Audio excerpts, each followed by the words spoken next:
St. Peter, by the way, Chrysologus is from two Greek words. It's gold word. Logos is word, even reason, and Chrysos is the word for golden. We know St. John Chrysostom, which means the golden mouth John. So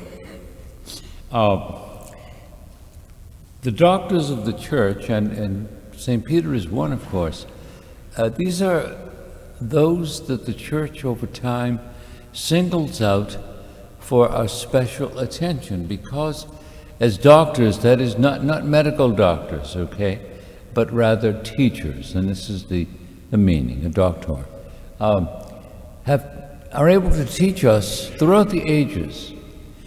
St. Peter is one of those whom God raised up in the 4th century.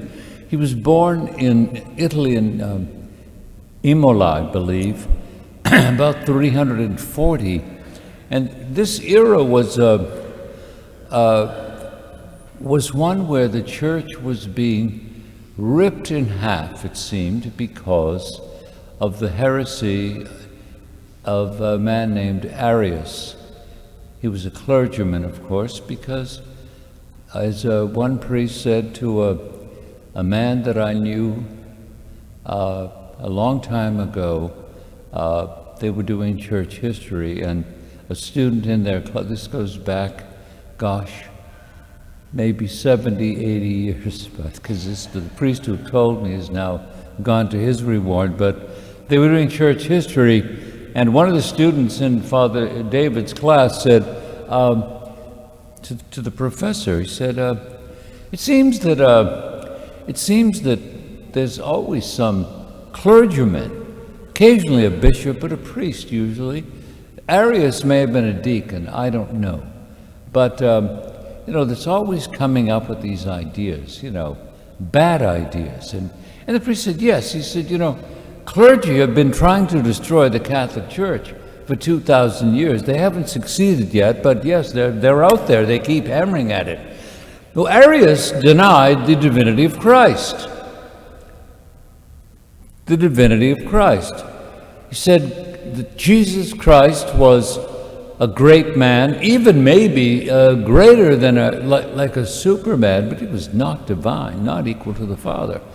Well, we have no idea maybe today what this did to Christendom. I mean, there was emerging Christendom. Much of Europe was not even yet christened, okay? No. But eventually, when Peter comes along, he is famous for defending the incarnation. In fact, the great defender of the divinity of Christ, St. Athanasius, had written a short book called The Incarnation of the Word.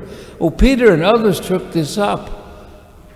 God became man without ceasing to be God. God is not, Christ, the Son of God, the Word of God, is a divine person. He is not similar to God. He is God. He's the second person of the Trinity. One divine God, yes. One divine essence, yes. But three distinct persons. Well, this was a battle. This was a battle. And St. Peter, with his eloquence, defended this. And it's a great example of courage. There were very few voices in that period, okay? St. Jerome, who lived in the 4th century, was a friend of St. Augustine, in fact. St. Jerome said, lamenting the situation, he said, the world awoke, the world groaned to find itself Arian. It was not a happy religion, okay? They wanted the destruction of all things Catholic. They didn't like, they mocked the Eucharist, the Blessed Sacrament. They sacked churches and threw bishops out of their cathedrals and sees. But the point is, There were those who stood fast.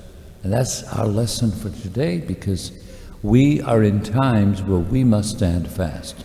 We don't have to be bishops or clergy. We are what we are, but we are of Christ. And this is what counts. We belong to Christ, and He is ours. And He will give us whatever is necessary to fight the good fight. And we can look to Peter and Athanasius, Jerome, Augustine, and others from that era, and also throughout history. God raises up men and women, and sometimes children even, to witness before Him. We should rejoice to be among their number.